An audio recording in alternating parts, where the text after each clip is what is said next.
Olá, sejam todos bem-vindos ao programa Vozes, Luta e Resistência. Aqui é um espaço onde a gente dialoga, nós temos reflexões, informações, e é um local onde a gente traz temas relevantes. Esses temas é para ajudar toda a sociedade. E hoje nós estamos com um assunto tremendo, pessoal. É um assunto muito bom que assola toda a humanidade. Mas sabe qual é o assunto? Antes de eu falar, eu quero que você aceite o meu convite para comentar, se inscrever no canal, ativar as notificações, compartilhar, porque informações, pessoal, ela salva vidas. E hoje nós vamos falar desse assunto que é muito importante, que é um assunto que muitas pessoas acham que é frescura. Tem muitas pessoas que acham que isso não vai afetar ninguém, que é uma coisa boba, que o adolescente está com preguiça, que a mulher não quer trabalhar, que a mulher não quer levantar. Mas esse assunto ele é muito importante, porque é saúde mental. E a saúde mental ela precisa ser tratada. E hoje, aqui no nosso programa, nós vamos levar isso para você. Então não deixa, chama lá sua mãe, chama lá sua tia, chama todo mundo, vem para o sofá. Porque hoje você vai saber de todas as informações para você ajudar o seu filho, para que amanhã ele não venha virar estatística. Então vem conosco. E hoje eu vou receber uma pessoa maravilhosa. É uma pessoa que ela entende do assunto. E ela vai falar para vocês como que você vai achar o caminho para você conseguir tratar a saúde mental. E essa pessoa é maravilhosa. Ela é especialista, doutora Kedma. Olá, queridos. Quero primeiramente agradecer à doutora Leni, ao Jornal DR1 e também a toda a produção que nos recebeu de forma muito calorosa. Iremos falar sobre um tema muito pertinente, que é a depressão na adolescência e a depressão voltada para a mulher. Doutora Kedma, seja muito bem-vinda ao nosso programa. Eu estou feliz demais por você estar aqui, porque esse é um assunto relevante, é um assunto que está aí na mídia, muitas situações acontecendo. Mas antes da gente entrar nesse enfoque do que é depressão, do que é esse caminho de cura, como tratar, eu gostaria que você falasse um pouquinho de você, da sua trajetória, como você decidiu ser psicóloga, tratar da saúde mental. O que levou você a isso?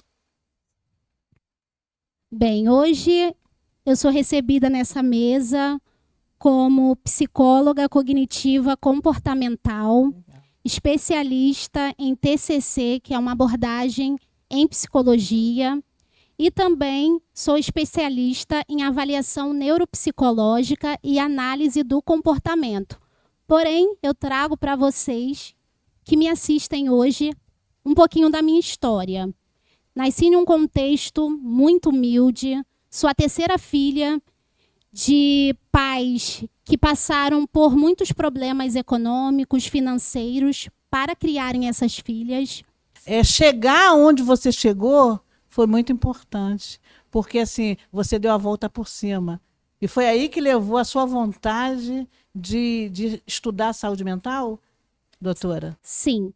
Algumas características algumas características pessoais influenciaram a minha escolha pela profissão.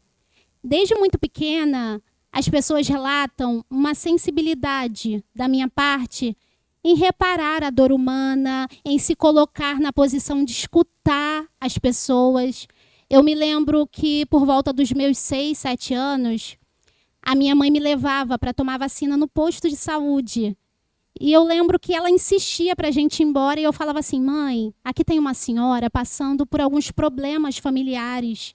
Inclusive, ela está com problema com a filha e ela precisa terminar de me contar a história dela.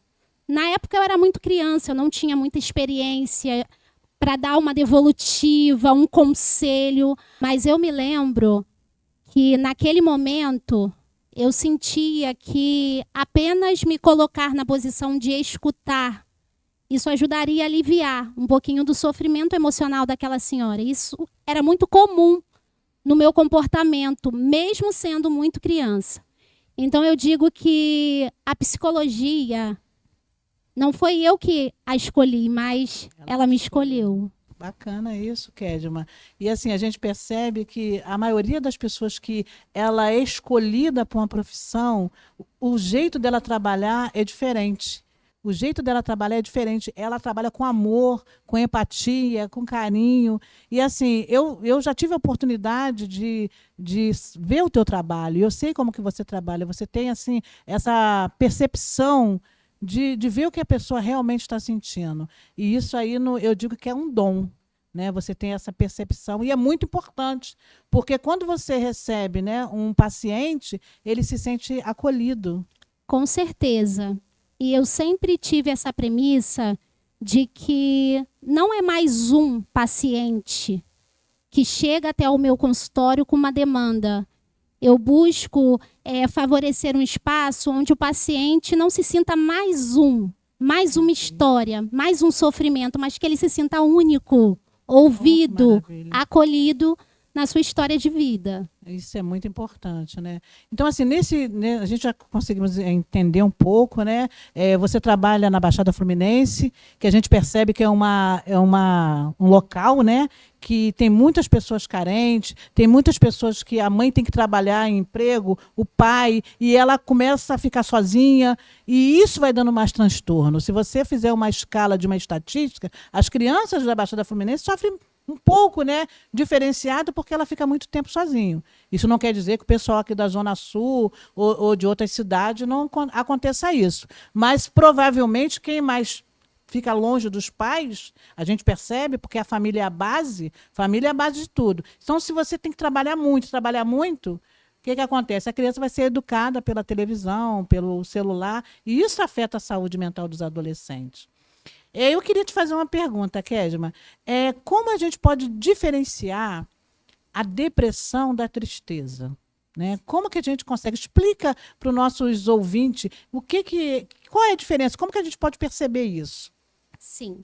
A gente pode considerar que, pelo olhar clínico, a depressão seria um transtorno profundo do humor. Por exemplo, ele acaba afetando o indivíduo de uma forma global, com sentimento persistente de tristeza, desmotivação, sensação de vazio. A gente pode reparar também um isolamento social, uma irritabilidade muito grande. E a depressão, por sua vez, ela pode afetar, sim, o funcionamento, de modo que o indivíduo ele acabe percebendo essa incapacidade de trabalhar, de manter uma rotina, de manter vínculos sociais, diferente da tristeza, por exemplo. A tristeza é uma emoção comum, faz parte da vida humana também. E na tristeza, a gente repara que ela é temporária. Existem situações que me deixam tristes. Por exemplo, eu posso me frustrar, algo pode acontecer diferente daquilo que eu espero e eu ficar triste. Eu não fico triste o tempo inteiro. A tristeza, ela vem e passa, diferente da depressão, que tem o seu estágio mais longo, mais persistente. E, por sua vez, essa depressão acaba impactando a vida do indivíduo mesmo. Então, assim, a gente até percebe, né, Kedma, nessa questão da depressão, a mulher, ela quando ela tem até uma coisa até fisiológica mesmo, que é a questão hormonal, sim, né? Sim. Aquela situação, que aí vai também a situação física. Muitas vezes ela tem depressão, ela entra num estágio profundo, né, de tristeza, de não querer se arrumar, de não querer, né, levantar e ficar só prostrada, nem fazer nada em casa. E isso aí gera muitos conflitos, né? O marido Sim. chega em casa, está tudo bagunçado, ele não entende que isso é uma doença, né? A pessoa está passando por um problema. Ela está passando por um desgaste da saúde mental. Então, é muita cobrança para a mulher e o homem não compreende, às vezes ele vai lá e machuca e ele bate, né? Você poderia explicar um pouquinho disso para a gente? Sim, a gente pode entender sobre a depressão feminina em um contexto biopsicossocial. Como assim? A mulher, ela passa por muitas variáveis, digamos assim. A mulher, ela pode passar por um puerpério, ela pode engravidar, ela pode passar por problemas na menopausa, problemas hormonais, tudo isso pode sim interferir em uma depressão. E também nós temos uma questão social. A cobrança da mulher é muito grande. Desde muito cedo, a mulher ela passa a cuidar dos filhos, do marido, da casa, da família, e muitas vezes esquece de cuidar de si mesma. Verdade. Então, olhando de forma cultural, digamos assim, a gente pode perceber que a mulher ela pode se esgotar emocionalmente, ela pode acumular frustrações, dores, cansaços, fadigas, esgotamento, chegando a um quadro de depressão. E eu tive uma vizinha, né? Ela teve um quadro de depressão tão grande que ela nem levantava da cama, ela ficou meses. E ela quase veio a óbito, ela ficou muito magra, ela emagreceu muito, era uma tristeza profunda e ela não sabia explicar. A minha irmã foi visitar, os vizinhos foram visitar, e ela continuou com aquela depressão. Até um belo dia que ela começou a fazer o tratamento e ela saiu, ela procurou ajuda. Porque se não procurar ajuda, fica difícil, né, doutora? Sim, exatamente. E a doutora falou um ponto importante. Por exemplo, a depressão, muitas vezes o paciente não consegue expor os seus motivos de estar deprimido. É diferente quando a gente entra em uma tristeza, por exemplo. A tristeza acompanha motivos específicos. A depressão, a gente pode considerar que é uma tristeza profunda. Digamos que emocionalmente o paciente ele está acumulado emocionalmente. E isso pode ter fatores biológicos, psicológicos, culturais, acaba sendo uma junção. Por isso que é muito importante o analista, o psicólogo, o profissional em si fazer um diagnóstico diferencial. Ainda também, né, doutora, tem essa questão da cultural, né, que as pessoas acham que Sim. só pode procurar o psicólogo quem tem problemas psiquiátricos, mentais, e não é bem assim, é saúde mental. A gente não cuida do corpo, pessoal. Se a gente cuida do corpo, né, do cabelo, das unhas, da nossa pele, por que não cuidar da nossa saúde mental? Então, assim, as pessoas têm esse tabu. Elas têm esse preconceito que psicólogo é só para pessoa doente, que tem doença mental. E, na verdade, a saúde mental da pessoa tem que ser tratada. E a gente tem que tirar isso da nossa sociedade. A sociedade tem que parar com esse preconceito, não é, doutora? Exatamente. É muito importante a gente compreender.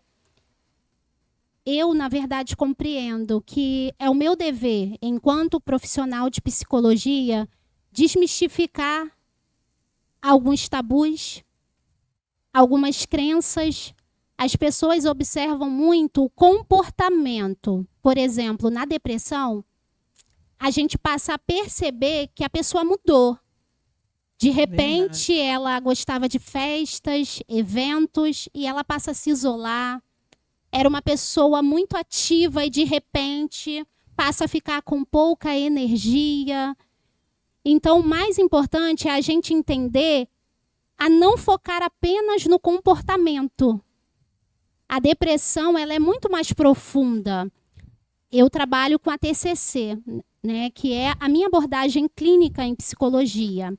A TCC ela trabalha com um modelo cognitivo para entender o funcionamento humano. Por exemplo,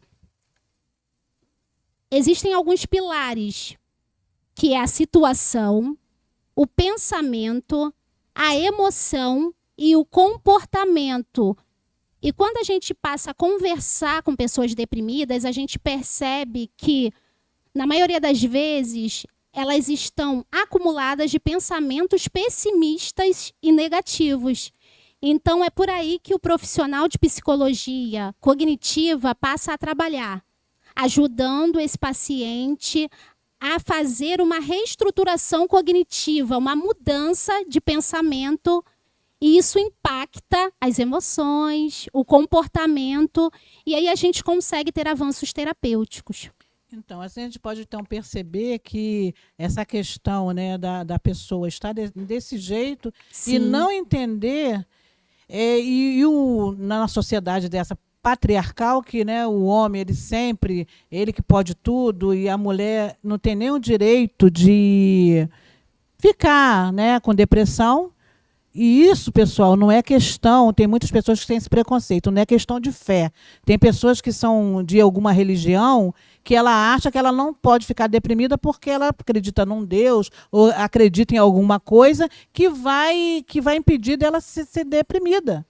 Mas a depressão é uma coisa que é do ser humano. Ele tem que tratar. É igual a máquina de lavar, pessoal. Se você bota a máquina de lavar para trabalhar, e você não mandar fazer manutenção, um dia ela falha. E a saúde mental também, eu percebo que é isso. E assim, conversando com você aqui, eu começo a perceber que todos nós, na verdade, precisamos de ter essa assistência da nossa saúde mental. Porque se falhar a saúde mental, acabou, né, doutora? Exatamente. E é muito mais fácil para a sociedade dar atenção, importância ao que se é visível. Por exemplo, uma dor no joelho é visível. Verdade. Muitas vezes a pessoa imobiliza a perna. Se a pessoa tem problema cardíaco, procura um cardiologista. Então, a sociedade em si, ela naturaliza o que é visível. E o mais importante é a gente entender que os problemas emocionais e psicológicos são reais, fazem parte do nosso funcionamento enquanto seres humanos. Verdade. E também a depressão é uma doença e ela precisa de tratamento. Verdade. Tá ok? Então, doutora, eu estou conversando com você, estou lembrando de alguns casos, né? Porque também, pessoal, eu sou educadora, além de ser advogada. E dei aula há muitos anos. E eu já percebi muitos alunos, né? Agora vamos voltar um pouco para o adolescente. Sim. Se você está aí do outro lado, chame agora sua mãe, chame sua avó, chama seu vizinho, chama a tua família para sentar no sofá para assistir esse programa. Para você ver se não está acontecendo isso com você. Se você se sentir incomodado, se acontecer alguma coisa, o que você faz? Aperta aí o sininho, se inscreva no nosso canal, compartilhe, para que a gente consiga, né, levar mais informações. Doutora, deixa eu te perguntar, nessa questão do adolescente, tantos, né, jovens que ficam no celular o tempo todo e querem ficar só dentro do quarto, não querem sair, sente aquela tristeza profunda, aquela diz que é fase, né, aquela questão de mórbida, e a gente percebe que às vezes não é. E eu estava vendo um caso essa semana de um jovem que matou a própria mãe. E a juíza tentando entender, né, o que levou ele a matar a mãe. E ele não falava o que era. Até um ponto que ele fala, quando eu era adolescente, eu me cortava.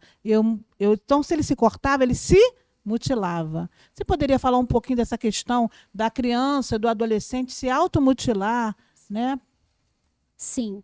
Antes de falar da automutilação, desse comportamento, precisamos entender a adolescência. Quando a gente fala da adolescência, é um período da vida onde a pessoa não é criança e nem um adulto. Então, é um período, digamos assim, de transição da vida. Por isso que muitas vezes o adolescente, ele se fecha, ele perde algumas características que ele tinha antes e os pais passam a não entender. Por que o meu filho era dessa forma e de repente ele se fechou, ele se isolou mais dentro do quarto? Então, quando nós falamos da adolescência, é um período de muitas cobranças sociais.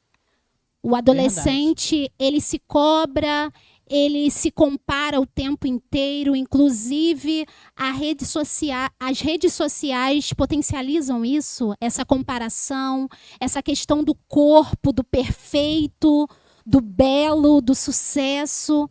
Então, o adolescente ele passa por essas interferências o tempo inteiro, principalmente se ele estiver em um contexto de não ser escutado dentro da família e se une isso a esse processo de transição, ele pode chegar também a ter um quadro depressivo. Um quadro de solidão, de crises existenciais. É uma fase de formação da identidade. Então, se o o adolescente não encontrar em casa esse lugar de voz, de se sentir ouvido, de falar das suas emoções, Acolhido, né? isso, ele pode chegar a deprimir. Falando agora da automutilação, desse comportamento, né? É muito importante a gente entender que a automutilação, ela não é uma tentativa efetiva de suicídio como a sociedade pensa. Por exemplo, Entendi. quando os pais levam esse adolescente em uma emergência, as pessoas pensam, olha, tentou o suicídio, tentou dar cabo da sua própria vida.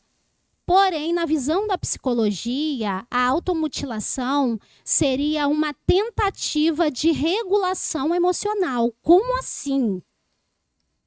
Por exemplo, a gente pode compreender que o adolescente se encontra com uma profunda tristeza, uma profunda angústia. Não sabendo lidar com esses sentimentos, ele tenta tirar o foco da dor psíquica e passar isso para o corpo. Caramba. Então, seria uma estratégia de regulação emocional a automutilação. Então, enquanto profissional de psicologia, eu preciso orientar esse adolescente que existem outras formas dele se regular emocionalmente e que ele não precisa danificar o seu corpo. Isso a gente começa a perceber, ainda mais quem é educador, Sim. essa questão de o adolescente, ele querer, né, tirar esse foco. Eu não compreendi assim. Para mim, ele queria chamar a atenção, olha só, como avó, né, como mãe. E agora eu percebi que não, isso aí é para ele desviar o próprio foco, né, da sua dor, Sim. a sua dor interna. E isso, doutora, quem está do outro lado ali tem que entender também, como eu entendi agora. Como que é diferente o nosso pensamento e o nosso olhar na questão do adolescente, né? Dele sentir esse turbilhão de emoção. Você que está aí do outro lado, você já passou por isso? Conhece alguém que já sofreu mutilação? Se você conhece ou já passou por essa situação, comente, compartilhe. Que a doutora, né? Ô, doutora, o que acontece com essas pessoas que sofrem esse tipo de mutilação? Né? Como que os pais devem reagir? Ficar antenado? Ótima pergunta, doutora. A automutilação já é uma comunicação silenciosa de que o adolescente está enfrentando uma dor muito profunda e não está conseguindo verbalizá-la. Então, os pais, eles precisam entender que podem abrir um espaço de acolhimento dentro de suas casas. Conversar. Como foi seu dia, filho? O que você está sentindo? Como você está hoje? Então, são perguntas muito importantes para o paciente conseguir verbalizar as suas emoções. E o Brasil, ele é um dos países com maiores índices de depressão da América Latina, afetando cerca de 5,8% a 15,5% da população, com mais de 11 milhões de pessoas vivenciando essa doença. Imagine mais de 11 milhões de pessoas vivenciando essa doença. A prevalência é maior nas mulheres. 24% das mulheres sofrem depressão. Né? Então, assim, idosos, porque também não consegue, né, lidar com a situação de você envelhecer, gente. É muito difícil envelhecer, porque a tua mente parece que você é jovem, mas teu corpo não acompanha. E lidar com isso é muito difícil. E isso é de 60 a 64 anos, porque é a transição para a terceira idade, né? Então, assim, doutora, a doença, quando causa isso, ela pode dar incapacitação total, né? E quando ela dá isso, a gente pode recorrer a pedir ajuda, né? E o governo, ele tem essa ajuda. É através do BPC-LOAS. Quando você constatar, através de um profissional, que a doença ela te incapacita tremendamente, que você não consegue trabalhar mais, você vai procurar, né, o CRAS. Lá no CRAS você tem que levar o laudo, né, tanto do psicólogo como do psiquiatra, porque eu creio que quando chega um estágio desse, precisa ir para tomar a medicação.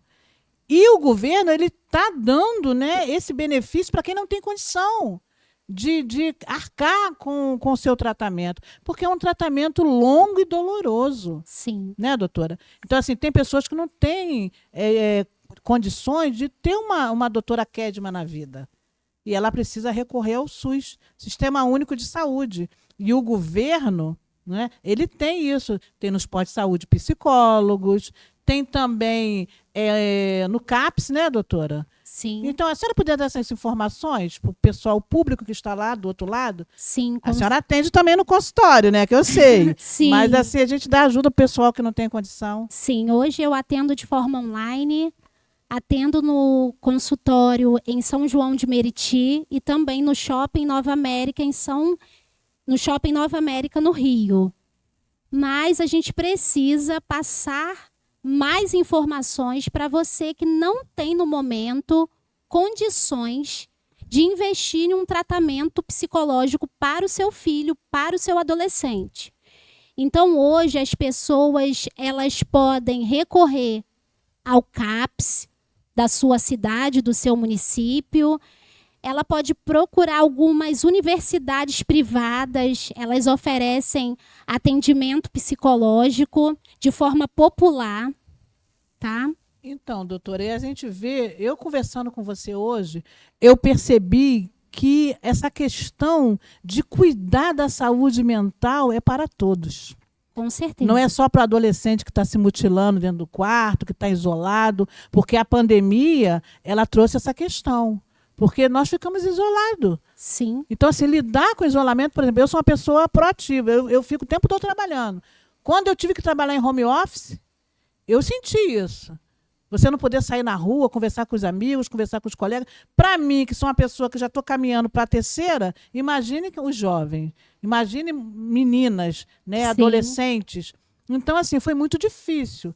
A Covid, ela veio com essa pandemia, ela dá esse impacto. E muitas pessoas, depois da pandemia, elas precisam ser tratadas. E, assim, as empresas e escolas deveriam proporcionar psicólogos. Seria muito importante, né, doutora? Com certeza.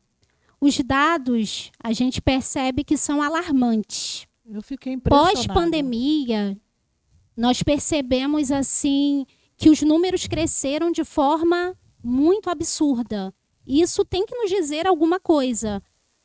Nós somos seres sociais. A gente precisa conversar, a gente precisa se relacionar, criar vínculos.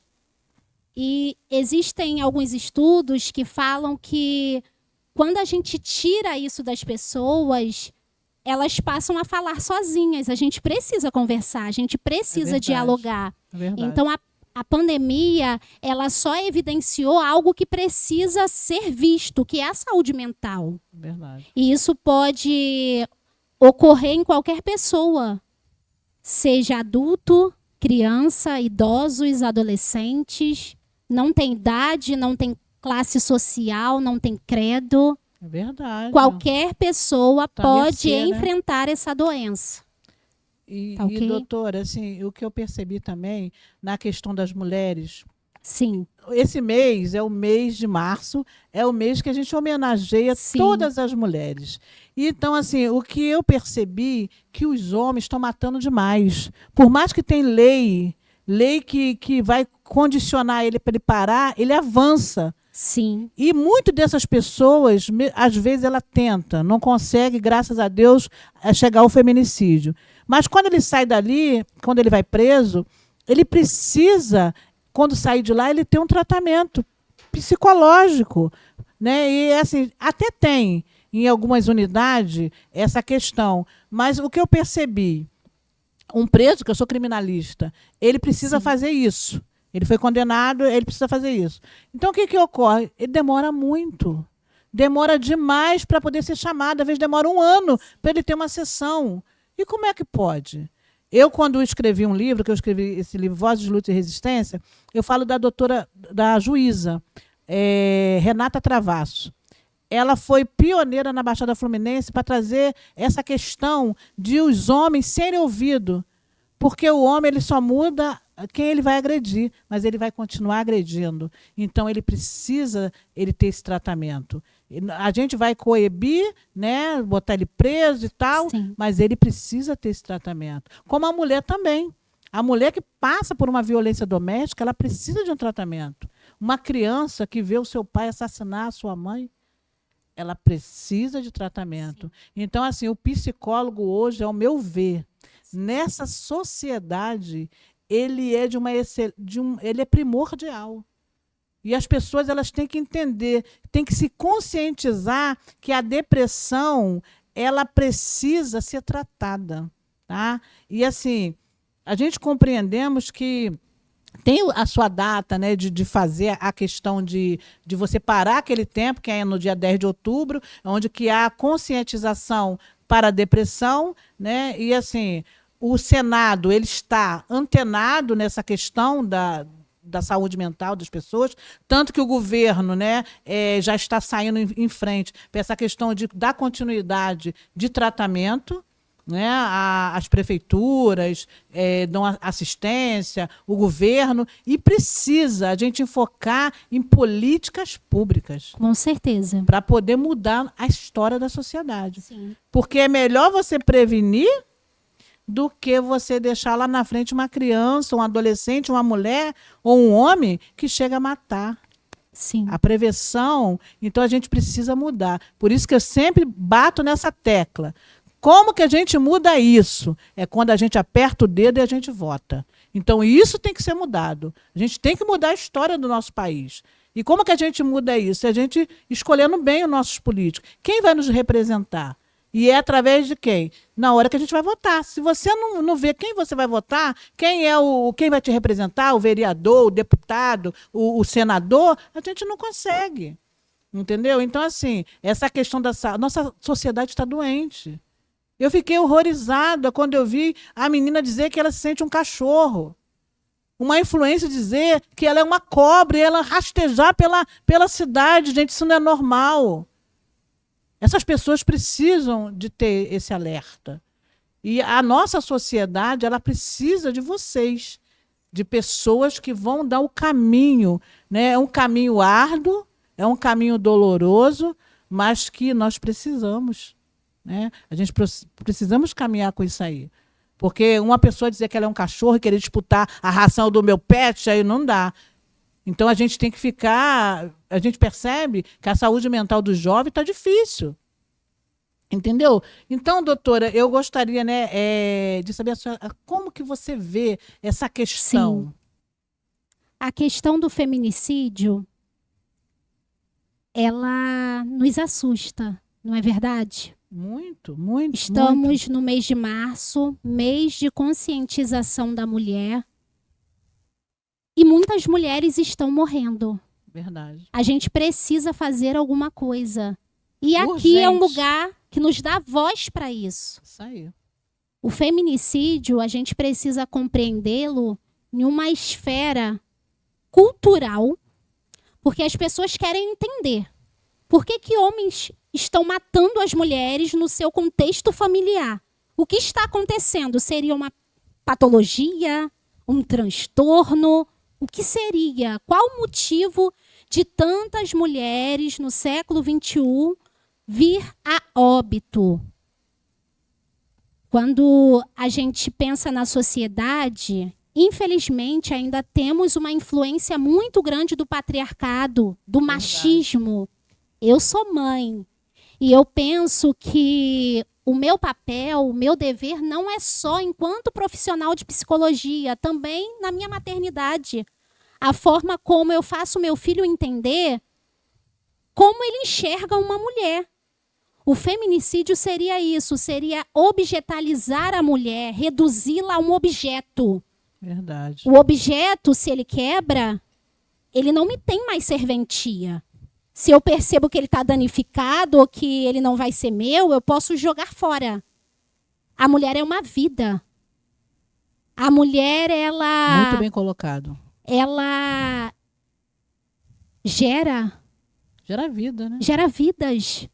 A mulher, ela gera pessoas, uma geração. Quando se mata uma mulher, você mata uma geração, você mata uma sociedade. Verdade. E a gente precisa, enquanto mulheres também, verificar como nós temos criado os nossos filhos. Porque se o meu filho me enxerga como alguém que vai apenas servi-lo e que eu não mereço cuidado, que eu não mereço ser vista, ele vai pensar assim, não, a minha mãe, ela tem que estar disponível para mim, ela é mulher. Então, sem perceber na criação, a gente se coloca nesse lugar de estar sobre a disposição do homem como objeto, e nós não somos. Fomos condicionados a isso, né, nessa sociedade patriarcal, e isso tem que ser mudado. Sim, teve uma situação em casa que eu gostaria de compartilhar com vocês. O nome do meu filho é João Lucas, ele tem 5 anos. E eu lembro que eu estava com muita dor de cabeça e ele falou assim, mamãe, você quer que eu ligue para a vovó? Você quer me falar onde você guarda os remédios ou você quer água? A gente precisa educar os nossos filhos de forma que eles nos enxerguem como ser humano. Porque se ele estivesse doente, eu iria parar tudo e falar, filho, água, remédio. Então, essa sensibilidade a gente precisa implantar no homem. Porque ele foi condicionado a aprender Isso é dessa muito forma. cultural. É cultural. A sociedade brasileira, ela é patriarcal. Sim. E condiciona até nós mulheres. A gente, assim, a mulher sempre serviu, ela só servia para isso. Sim. Servir. Então, ela foi condicionada de geração a geração. E quando a mulher começou a perceber que ela não é assim, o que está acontecendo? Estão sendo mortas. Porque ela não está mais. Tem que ter aquela coisa igual eu faço lá em casa. Pô, acordo de manhã, meu marido fez o café, às vezes lava a louça, às vezes eu estou trabalhando, ele vai lá com um cafezinho. Isso aí é cumplicidade. Parceria. Amor. Entendeu? Sim. Então, assim, por quê?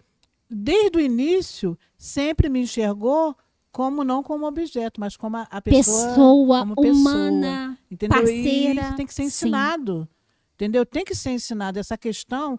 A criança, como você falou, ela tem que enxergar a pessoa que ela precisa ser cuidada. Exatamente. E, por exemplo, nós, enquanto mulheres e mães, a gente se cobra muito de ser uma boa mãe, de fazer sempre o melhor. Porém, às vezes, a gente faz tudo pelo filho e a gente não deixa espaço para ele retribuir isso. É verdade. Então, é muito importante a gente conseguir fornecer uma criação onde o filho nos enxergue não como objeto, não apenas na posição de servir, de servi-lo, mas como pessoa assim mesmo. Eu sou convidada assim, para fazer palestra, ainda mais nessa época de março, agosto. Mas uma coisa que eu achei muito interessante é essa questão de ter uma psicóloga para falar sobre isso. Né? Sim. E uma coisa que eu percebo também quando a gente fala de políticas públicas, que deveria criar-se uma CPI para saber por que tantas mulheres estão morrendo. Pessoal, vocês sabiam que foi criada uma CPI do feminicídio destinada a investigar o aumento desse tipo de crime e a eficácia das políticas públicas de proteção feminina? Foi publicada no Diário Oficial do Legislativo, nesta quarta-feira agora, 4/3. A Assembleia Legislativa do Estado do Rio de Janeiro, a LERJ, protocolou também 7 projetos de leis. E esses projetos eles vão indicar a proteção dos direitos femininos, apoio às vítimas de violência, tanto física como sexual. Entre as medidas propostas está o projeto da Lei 72.004 de 2026, que estabelece o Pacto Estadual contra o Feminicídio e cria o Observatório Estadual da Mulher como mecanismo permanente de governança, monitoramento e articulação interinstitucional para a proteção feminina. A iniciativa é originalmente da deputada Tia Ju, com a coautoria de toda a bancada feminina da LERJ, composta por 16 deputadas. E eu digo para você, tem que ter mais mulheres nessa bancada. Que maravilha, né, doutora? Né? Porque essa questão de mulheres na bancada é que faz essa mudança. Então, você que está aí do outro lado, Pense bem na hora de votar. Vamos ser mais unidas, vamos ter a sororidade, vamos ter mais união para que haja essas mudanças. E isso é muito importante, essa questão do feminicídio. Por quê? Tem que se descobrir por que tanta mulher morre, por que não há investigação mais fundo, por que quando a mulher chega na delegacia não se faz o RO como deveria. Exatamente. Sendo que hoje tem muito, pelo menos na Baixada Fluminense, eu conheço muitas delegadas que elas estão lá e elas fazem de tudo para que a mulher ela venha a ser acolhida, seja protegida. Doutora Bárbara Lomba, doutora Fernanda, doutora Vanessa, doutora Paula, são pessoas, doutora Mônica, que eu vejo que elas trabalham com seriedade para ajudar a mulher. Por isso que nas DEAN tem que ter uma mulher lá. Então, por que não, na bancada, ter mais mulheres? Porque nós é que conhecemos a nossa dor. Nós somos mulheres. Nós somos mulheres e nós que sentimos a nossa dor. E a gente precisa ser representada por mulheres. Com certeza. Né, doutora? Assim, eu tô muito feliz. E se a pessoa, né, quiser procurar a senhora falou que trabalha lá no consultório, mas você poderia falar sobre a sua rede social, fazer as considerações finais, né? O que você, né, faz um resumo muito rápido para esse pessoal que chegou agora, né? Se você chegou agora, curta, compartilhe, comenta, se inscreva no canal, e que você vai saber todas as informações. E depois você assista na íntegra o programa. Tá? E começa a nos seguir, porque você nos seguindo, você vai estar antenado de tudo que acontece na nossa sociedade. Porque aqui é o programa de vozes, de lutas e de resistência. Aqui a mulher, o homem, a criança, o adolescente, o idoso, aqui ele tem voz. Pode dar sua consideração, doutora? Falamos sobre a depressão na adolescência, a depressão feminina. E se você gostou do nosso conteúdo, eu peço que você me siga também nas minhas redes sociais. O Instagram é o @psiquedma, com 2A. E o YouTube também é @psiquedma. Doutora, para você nunca esquecer, né, desse momento tão maravilhoso, dessa tua contribuição social, porque isso é empatia. Isso aí é amar a sociedade, é amar o público. É você vir aqui e dar essas informações maravilhosas. E se você tiver com alguma dúvida, você comenta aí no canal. E se você também puder, você coloca o que você gostaria que fosse abordado no programa. Coloca aí, que a gente vai botar essa pauta e você fala, eu quero que no próximo programa seja isso. Então, comente aí, pede que a gente vai reunir profissionais, pessoas como a doutora Kedma, que é uma profissional excelente, trazer aqui para tirar todas as suas dúvidas. Doutora, em forma de agradecimento, tanto o Jornal DR1, como toda a produção, né, como eu também, em agradecimento ao seu compartilhamento de conhecimento, nós estamos entregando um certificado da sua participação do nosso programa.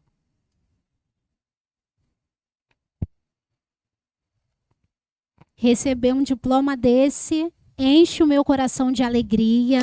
Foi um tema muito pertinente. O adolescente, a mulher precisam ser vistos pela nossa sociedade. Eu quero agradecer a essa oportunidade, por esse momento de falarmos de um tema tão importante para a nossa sociedade. Eu que agradeço.